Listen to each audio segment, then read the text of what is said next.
I would often have to navigate the healthcare system on my own and would know enough to understand that there was more I could get out of the healthcare system. Even from the very start, whether it was with the GP or it was with the mental health care professional, I wasn't being listened to and I wasn't being heard in terms of the issues that I was going through, not even to mention the difficulties of accessing care at almost every point. The concussions for me were extremely stressful. I didn't have my parents here. I put up with one of the most stressful experiences of my life, and I didn't really know what was happening, didn't really know what we were doing, didn't know where we were going, didn't know what was going to happen if I had to stay the night, if I could go home or anything. It's really easy for me to access psychoactive drugs, but it's very hard to find someone who's willing to listen and have a conversation with me and believe me.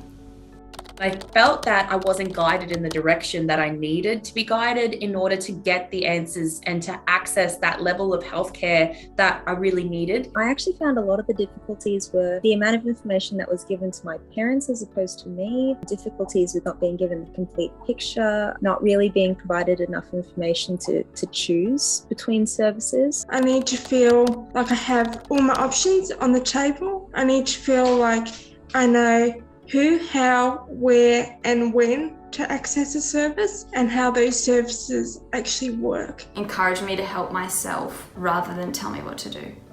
Yeah.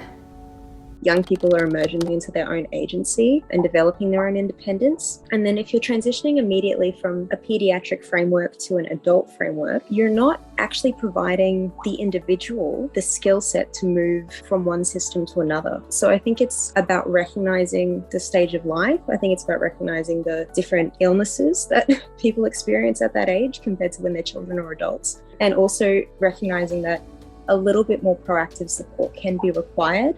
And it's not necessarily a failure on the young person or a reflection of their health status.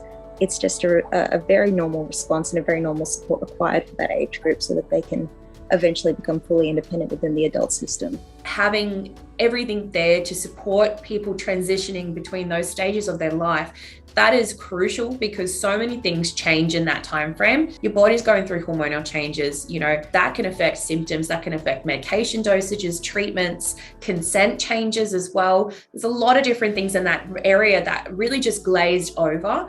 So, helping to create better processes, transition of care, and educating people on how to communicate to that demographic, I think it's so crucial to help you then manage your healthcare further as an adult and for better healthcare outcomes overall.